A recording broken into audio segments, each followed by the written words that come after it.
Bienvenidos, hoy vamos a meternos a fondo con una idea que, la verdad, está generando bastante ruido en el mundo de las inversiones. Hola, ¿qué tal? Sí, es una tesis que mezcla cosas muy distintas, patrones de mercado casi históricos, con un riesgo que es súper moderno. Exacto. Y todo gira en torno a una pregunta que varios análisis están poniendo sobre la mesa.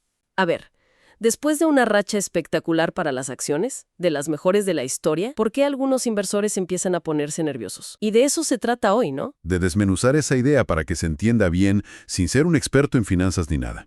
Es como un rompecabezas de 3 piezas. ¿Cuáles serían? Pues mira, primero, un patrón histórico que se repite de una forma inquietante. Segundo, un ciclo político que siempre trae volatilidad. Y la tercera pieza, que es la más nueva, un posible catalizador tecnológico que podría cambiarlo todo. Perfecto, pues empecemos por el principio. El primer dato que mencionan las fuentes de entrada suena increíblemente bien. Sí, son noticias fantásticas. El mercado bursátil viene de 3 años espectaculares. Una subida del 24% en 2023, otra del 23% en 2024 y este año ya vamos por un 16%. O sea, son cifras que uno mira y piensa que la fiesta va a seguir para siempre.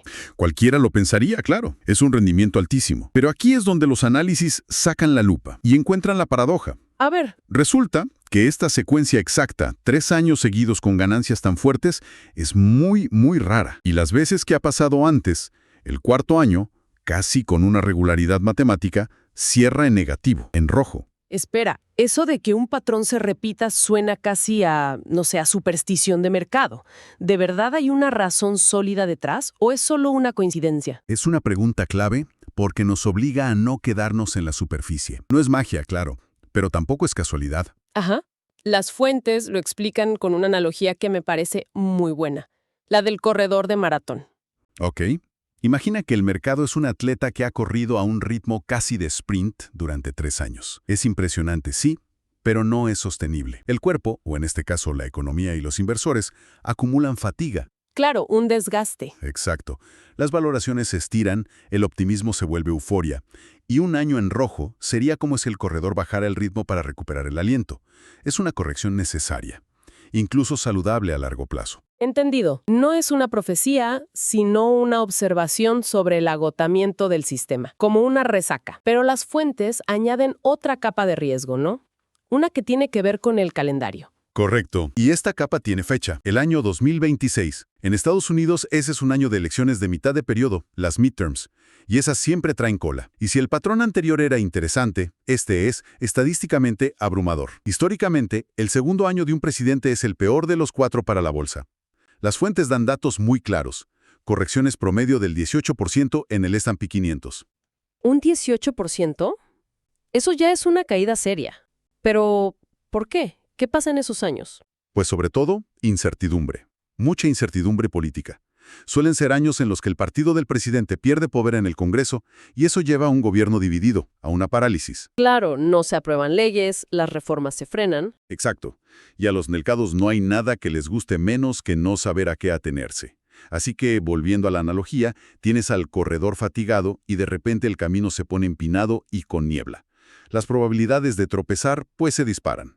Vale, el escenario histórico está claro.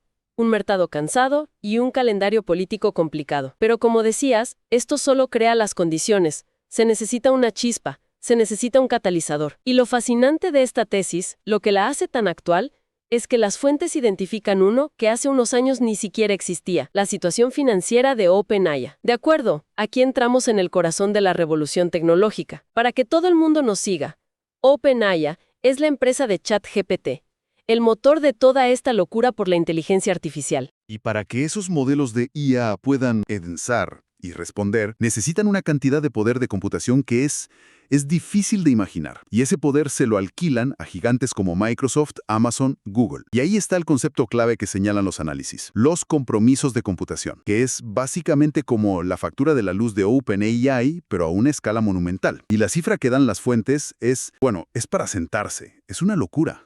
OpenAI tiene firmados compromisos de pago por más de $250 millones.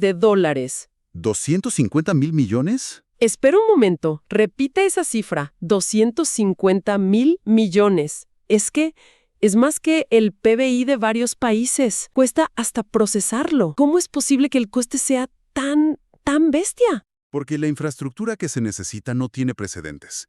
Entrenar uno de estos modelos requiere miles y miles de los chips más caros del mundo, funcionando a tope durante meses. El consumo de energía es el de una ciudad pequeña. Una locura. Básicamente, OpenAI ha hipotecado su futuro para asegurarse ese poder de cálculo, apostando a que podrá pagarlo después. Y ahí está el problema, ¿no? En la apuesta. Ahí está el núcleo del riesgo. Un estudio que citan las fuentes hace los números y la conclusión es alarmante. Dice que ni con las proyecciones de ingresos más optimistas, OpenAI genera lo suficiente para pagar esa factura. O sea que podrían entrar en problemas de liquidez. El ejemplo clásico, puedes tener una casa que vale 1 millón, pero si no tienes dinero en el banco para pagar la luz, tienes un problema muy serio. La confianza en ti se evapora, entiendo. Pero a ver, ¿no podrían conseguir más inversores? ¿O subir los precios? OpenAI parece invencible ahora mismo. Claro, pero ahí entra la competencia. Primero, OpenAI depende de capital privado. Si los inversores ven que la factura es más grande que los ingresos, pueden empezar a cerrar el grifo. Sobre todo si hay alternativas. Exacto. Y tienes a Google con su modelo Gemini, que tiene su propia infraestructura masiva. Google no le tiene que pagar a nadie.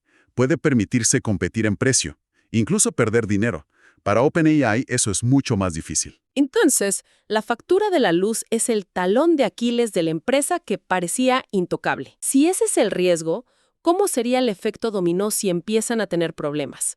Sería un terremoto. Si OpenAI, el líder, el símbolo de la IA, tropieza, la onda expansiva sería brutal. Imagina el titular. OpenAI no puede pagar sus deudas. Uf, la confianza se iría a cero en segundos. Se evaporaría, y las valoraciones de cientos de otras empresas de IA que han subido solo por la narrativa de ser la próxima OpenAI, se derrumbarían. Sería la señal de que la fiesta se acabó. Y eso podría arrastrar a todo el sector tecnológico. Es una combinación explosiva, la verdad. Un mercado vulnerable y un catalizador súper potente. La pregunta es inevitable. ¿Significa esto que hay que apostar en contra de la inteligencia artificial? ¿Es todo una burbuja? Y esa es la aclaración más importante que hacen las fuentes. La respuesta es un no rotundo. No es una apuesta contra la IA. Sino contra la idea de que sube en línea recta para siempre, ¿no? Exactamente. Ninguna tecnología revolucionaria lo ha hecho. Es aquí donde entra el concepto de la shakeout phase, la fase de depuración. Me suena a la burbuja de las .com. Es el mismo patrón. Lo vimos con los ferrocarriles, con los coches, con Internet. Primero, una fase de euforia. El dinero va a cualquier empresa que tenga la palabra IA en el nombre. Surgen cientos de compañías, algunas buenas, otras no tanto, y muchas que son puro humo. Y la fase de depuración es cuando la realidad pone a cada uno en su sitio. Precisamente. Es una corrección, a menudo muy dura, que limpia el mercado. Las empresas sin un modelo de negocio sólido, las sobrevaloradas, desaparecen. Pero las más fuertes sobreviven. No solo sobreviven, emergen más fuertes, con menos competencia en un mercado más maduro. Piensa en Amazon o Google después del 2000. Es una etapa de maduración. Dolorosa, sí, pero necesaria. Vale, el diagnóstico está claro. Entonces, si la idea no es vender todo y salir corriendo, ¿cuál es la estrategia que proponen las fuentes? ¿Cómo se prepara una para algo así? La estrategia es de preparación, no de pánico. Y tiene dos partes. La primera, y esto es clave, es mantenerse mayormente invertido. Apostar contra el progreso a largo plazo no suele ser buena idea. Pero con cabeza, imagino. Con diversificación inteligente. Es decir, reducir un poco la exposición al epicentro del terremoto, que sería la tecnología, y aumentar posiciones en sectores defensivos. Defensivo suena bien, pero ¿qué es en la práctica? Pues empresas que venden cosas que la gente necesita siempre, haya crisis o no. Consumo básico, como Procter & Gamble, el sector de la salud, farmacéuticas o servicios públicos, la empresa de la electricidad. Negocios más aburridos, digamos. Mucho más aburridos, sí. No van a duplicar su valor en un año, pero son el ancla de la cartera cuando hay tormenta. Ok, esa es la parte defensiva. ¿Y la segunda? La segunda es, para muchos, la más importante. Tener más efectivo de lo normal. Dinero líquido, esperando. Como un fondo de emergencia. Las fuentes usan una analogía. Es como un alpinista. Las acciones defensivas son su cuerda de seguridad. El efectivo es su tanque de oxígeno extra. Te permite seguir cuando otros se quedan sin aire. Exacto. Porque ese efectivo no es para esconderse, es para atacar. Tiene un propósito. Comprar en las caídas. Buy the dips. Aprovechar las rebajas, ¿no? Esa es la idea. Usar ese dinero para comprar acciones de empresas de altísima calidad, las que van a sobrevivir, justo cuando sus precios han caído un 20 o 30% por el pánico general. Es convertir la crisis en una oportunidad de oro. Creo que la tesis queda perfectamente dibujada. Si hacemos un resumen rápido, partimos de un mercado que, por patrones históricos, parece vulnerable. A eso le sumamos que nos acercamos a 2026, un año de elecciones en Estados Unidos que, estadísticamente, es el peor del ciclo para la bolsa. La vulnerabilidad aumenta. Y la chispa. La chispa sería un catalizador muy del siglo XXI. La gigantesca y quizás impagable factura de OpenAI. Un tropiezo del líder de la IA podría empezar esa fase de depuración. Exacto. Es la unión de un patrón del pasado con un riesgo muy del presente. Eso es lo que lo hace tan potente como idea. Sin duda da mucho que pensar. Y creo que para cerrar, nos deja una pregunta de fondo que va más allá de si esto pasa o no. La cuestión es, en esta era de cambio tan rápido, ¿cómo aprendemos a distinguir entre el entusiasmo justificado y la euforia insostenible de una burbuja? Y, quizás más importante, nos damos cuenta de lo frágil que puede ser todo el ecosistema tecnológico cuando depende tanto de la salud financiera de una sola empresa, por muy central que sea. Es algo para reflexionar.